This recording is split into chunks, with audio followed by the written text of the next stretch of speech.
تهدمت والله أركان الهدى. أصيب الإمام علي عليه السلام في هامته الشريفة وهو ساجد يصلي في المحراب في صلاة يوم الفجر، وهو قائم بإمامة الصلاة بالمسلمين في مسجد الكوفة. وعندما أصيب صلوات الله وسلامه عليه قد قال: فزت ورب الكعبة. ونادى صوت من السماء قال: تهدمت والله أركان الهدى.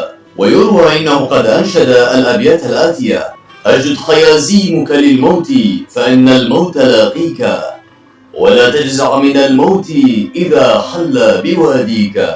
وعندما أصيب قد قال: لا تقتلوا عبد الرحمن بن ملجم اللعين إلا إذا حل بي الموت، فقصوا منه القصاص بالقصاص، فأي عدل له العدل، وهو أعدل العادلين بعد الله ورسوله صلوات الله وسلامه عليه.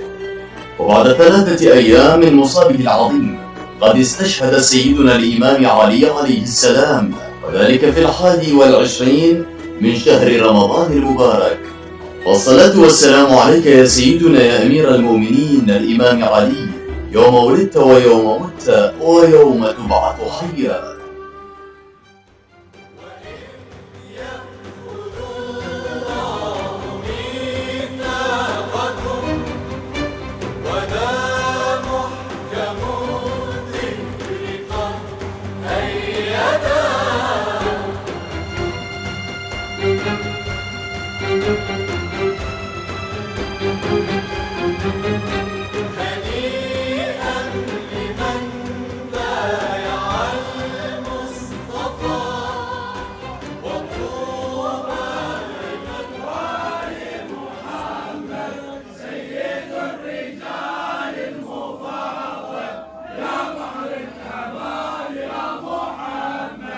اللهم صل على سيدنا محمد الوصف والوحي والرسالة والحكمة، وعلى آله وصحبه وسلم تسليما.